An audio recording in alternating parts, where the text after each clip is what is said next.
Today's podcast is brought to you by a company who we have been using for years and takes up significant shelf space inside of our own kitchen. Biosteel Sports Nutrition. It was a product created out of necessity 8 years ago and is trusted by athletes like Connor McDavid, Tyler Seguin, Brooke Henderson, Rosie MacLennan, and Andrew Wiggins. They're really a leader in sports drinks for everyone, from professional athletes to everyday champions. Understand something, guys. Nothing worth ever having in this world comes easy. Do what these champions doing if you're gonna be a champion. You control your outcome. Who am I? I'm a champion. What up, champions? Welcome back. And we have part 2, I guess. So last week we talked about intermittent fasting, and it was a lot of information to try and get in a short period of time. And obviously it wasn't all inclusive, but we hope that it just kind of got you started thinking about the process and what it was. So this week on Biosteel Breakdown, we want to talk about ketosis, which is the second half of kind of that recent phenomenon. Can we call it a phenomenon? I would say so. It's sweeping the health and wellness industry for sure. So we're talking about ketosis. And as always, our holistic nutritionist, Sylvie Tetrault, is here to do it. So, Syl, what is ketosis? So ketosis is... I feel like, sorry, I just cut you off, but I feel like, was it Kimmel or Fallon where they go and ask people what gluten is? Yeah. I feel like that ketosis is that right now for people. So that's why this is so important. So what is it's a ketosis? really fancy, cool word. Right? Okay, so ketosis is using ketones for our primary fuel source as opposed to glucose from carbohydrates. So I'll get into that a little bit further. I chatted about fasting last week. So fasting is a version of getting into ketosis. The longer that you fast, the more likely you are getting into ketosis and creating ketone bodies. And so this has become really popular in the nutrition field. It's actually, again, not a new concept, similar to intermittent fasting, not a new concept at all. It was actually originally researched with epilepsy and cancer. It was, I think in the early 1920s, it was used with children with epilepsy and a tool, and it didn't always work all the time, but the research was that they were implementing it and actually improved the amount of seizures that kids were having. So I will link up that as well, because it's really interesting just to see the history with the ketogenic diet and ketosis in general. So ketosis, as I mentioned, intermittent fasting, and fasting is a way to get into making ketone bodies and using that as your primary fuel source. So we've been taught that glucose is our primary fuel source. So getting, enough carbohydrates, to not feel lightheaded, that type of thing. And so it's been our steady stream of taking in carbohydrates in order to load up on fuel, right? So it's basically our complex systems have figured out a backup system because, again, we didn't always have a crazy food supply available to us, especially with the amount of carbohydrates you can find absolutely everywhere. We didn't always have that. So sometimes our bodies just had to rely on fat as fuel. So essentially, ketosis is getting into, again, our body's secondary fuel source. And sorry, it's not secondary. It's not like one's better than the other. It's just a means of surviving without carbohydrates. So it's an alternative method, right? Exactly. So again, it's I'm not saying one is better than the other. Some will say preferred ketones, which again are cognitive function, which I'm going to get into. Ketone bodies are researched to be the preferred fuel source, which I'll talk about. So essentially we get into ketosis by eating a really high fat diet. So the regular ketogenic diet can be up to 70% fat. And I think it's like, again, 10 to 15 of protein. So very low on protein as well. And I'll chat about that. And then really low on carbohydrates. So it can be like 5 to 10% of that as well. So that's the breakdown of it. And a lot of the time you'll see sort of like moderate versions of that. It's not the full out 70% in a lot of cases. Again, if you're doing for therapeutic reasons, then typically it can be, obviously pushed to that level, like for example, epilepsy and cancer cells. So if you didn't have epilepsy or you didn't have a condition, why would you why would you want to eat a ketogenic diet? Because it doesn't sound like it's an easy thing to do. And actually, I know it's not, because I attempted it for a little bit, and I just could not eat any more sardines for breakfast. And as a good upstanding Portuguese boy, I appreciate a good sardine. But for breakfast, it's a little tough. So it's a little tough. Yeah. And sustainability is one of the biggest downfalls for sure. And I know we're going to talk about that in a bit, but yeah, definitely hard to maintain for a lot of people. It's like, again, those high fat sources. So the reason that people would do it, if they didn't have, again, those therapeutic health reasons to do it, one of the biggest things has been fat loss. So using our fat stores essentially to help us to burn fat. One of the other huge researched topics in terms of benefits of the ketogenic diet is cognitive function. So we essentially use ketones for our primary brain source, and source of fuel, and it can help us to become more clear. It's been associated with helping some neurodegenerative diseases. There we go again. That one gets me every time. So it's been researched in terms of helping things like Alzheimer's and memory issues and that type of thing. So, but just in general, why it's in the mainstream is because it's been known to keep us very sharp, improve our memory, help our learning process. I know I've played around with some exogenous ketones, which are essentially like foods that have beta hydroxybutyrate, which is like one of the main ketone bodies that is able to put in like a food source. So like a powder or MCT oil is actually the best way of getting into ketosis in a nutritional form.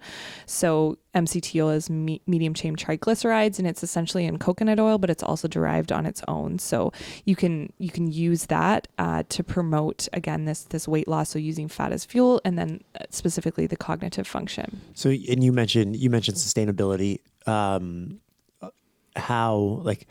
Is it long term? Could you continue long term doing this? Is it something that you would cycle? Like, how would you go about implementing this diet in? Yeah, and if you're interested, if people do, people do.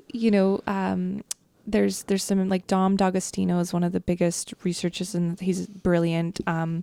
Rob Wolf too. Like, those are two individuals that have like done a ton of research and even just, not just papers, but clinically, like thousands of clients have, gone through ketogenic or versions of a ketogenic diet. Sorry, those names again, we'll link them up. Dom D'Agostino. Okay. And Rob Wolf. Okay. And there's a ton of other like major, but those are the major ones who I have followed in terms of like listening and learning about the ketogenic diet, because like everyone, I was very, I had my walls up about, the facts when you look at like what the diet actually entails. Right. So those are some people that I would highly recommend to do it. And sustainability is one of the big things that is really hard for people. So even just like, transitional periods of ketogenic diet can be beneficial. So even do like cycling it like you would, specific times of the year.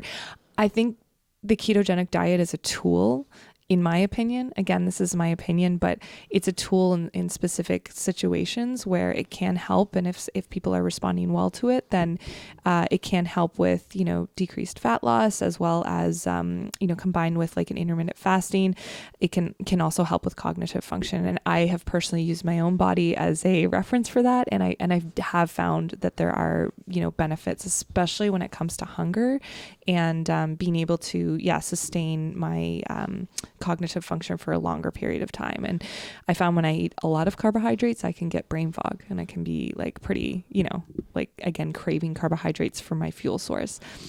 Are there a couple resources that you would point people to outside of those two names? Like, are there books or podcasts? Yeah. So, Rob Wolf has an awesome book, Wired to Eat, which kind of breaks it down in a very easy, digestible way. Yeah. So easing into this types of stuff, like even just starting with like MCT oil in your coffee can be a way of using like the ketogenic diet, and then incorporating more fats. Typically, like, when we get more fats, fiber and protein in our diet, we're going to, our hunger hormones and everything are going to balance out a lot more. And then, obviously that's one of the biggest benefits of the ketogenic diet is that you just aren't as hungry. So you're able to go those fasting periods, but also, you're relying on fats and not carbohydrates as fuel. So that being said, there are always situations where it might not be appropriate for people. Right. Based on their own personal bio makeup. Yeah. Right. Exactly. So just to maybe clarify, because this was maybe a confusion that I had too. If you don't go towards full ketosis, but you start implementing some of those strategies, is that valuable? Absolutely. I think, when it comes down to it, blood sugar and relying on carbohydrates for energy all the time can be very problematic in a lot of ways, especially if it's not coming from good sources and it's playing this up and down throughout the day in terms of satiety and also, brain function and all of that. So I think it can be beneficial to eat more healthy fats. Absolutely. For me personally, I find that the full ketogenic diet, again, just isn't sustainable for my lifestyle. I think a little bit of intermittent fasting can benefit myself, as well as, incorporating some of the MCT oil and coffee and making shakes and that type of thing. But being an athlete, I'm gonna chat about this. Being an athlete and a person who trains every day at a harder capacity, more of the intense training sessions, I would not typically recommend it for anyone who trains at a high level. So it's been associated with endurance athletes, but they're already into their fat stores anyway in a lot of cases, right? So if we look at a marathon runner, they're going those long distance and tapping into their fat fuels anyway because they have no other choice, right? They need that secondary fuel source. So for professional athletes, especially depending on the sports, like yourself with MMA, it would be very difficult to maintain not having the carbohydrates. And we need a certain amount of carbohydrates, especially with, our hormonal function. And that can be debated all forever. But I just find that especially with athletes, there still needs to be a ton of research done on that. And then, it's specific, like you did try it for a bit, didn't feel great on it, had really low energy, digestion was compromised, that type of thing. So it's again, one of those things that you really have to use feedback from yourself and knowing if you're feeling good off of it. And protein too. So I want to mention that. So protein is really low on the ketogenic diet due to, gluconeogenesis, which is essentially your body turning protein into glucose in really low glucose situation. So when you don't have fuel from that, you can go to the protein and start to turn it in. Now, this with people who follow hardcore ketogenic diet, what can happen is obviously, they recommend that you not eat a lot of protein because that can happen as well and turn it into glucose. So which you want to avoid because you want to be in a ketogenic state as opposed to using glucose. So I typically, again, for eating a high protein diet the majority of my life as an athlete, I typically recommend more protein sources. So I would not go the full ketogenic profile in terms of macronutrients. Right. So that you still have protein to rebuild the tissue that you've broken down. Exactly. Yeah. Especially because, a lot of the people that I work with and are involved in heavy intensity training. If we look at CrossFit or any type of interval training or what you do, or, even just lifting weights on a regular basis, there's a certain amount of intensity and tissue breakdown. And we need to consider that, especially when we look at glycogen and replenishing afterwards as well, which I think is super important. And there's been a ton of research on that as well, and the benefits of having carbohydrates, around workout or in the evening to recover and that type of thing. Okay, guys, is there anything else you want to add on that? Yeah. So obviously, talk to your doctor. This is something that good point. Yeah. Talk to your doctor. And then it can, if you have gut flora issues and specific ailments, autoimmunity, that type of thing, it's definitely stuff that you want to consider, chatting with your doctor. Well, anyone should chat with their doctor about doing it or a nutritionist or somebody, because it is an intense diet. And if you're not doing it properly and not tracking it, it can be very overwhelming. Okay. That is a ton of information. Knowledge bomb. Yeah, that's a ton of information for you guys. I know it's hard to decipher. We're always available to have further conversations. I'm sure we'll get into this further on a podcast, or something else a little bit more long form. But we just want to give you an opportunity to get exposed to it a little bit. I know it's something that you've been really interested in lately. You've been spending a lot of time researching and studying and using yourself as a human guinea pig, which I think is so valuable and it helps your clients out so much.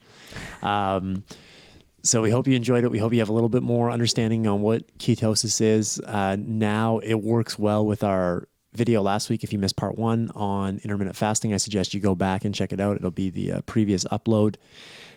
I think that's it, guys. Remember biosteel.com, code word champ lifestyle, capital C, capital L, 15% off all the awesome products they have. Syl, thank you again for crushing it out of the park. Lots of information. And that's it, guys. We'll check back next Friday. Brand new Biosteel Breakdown.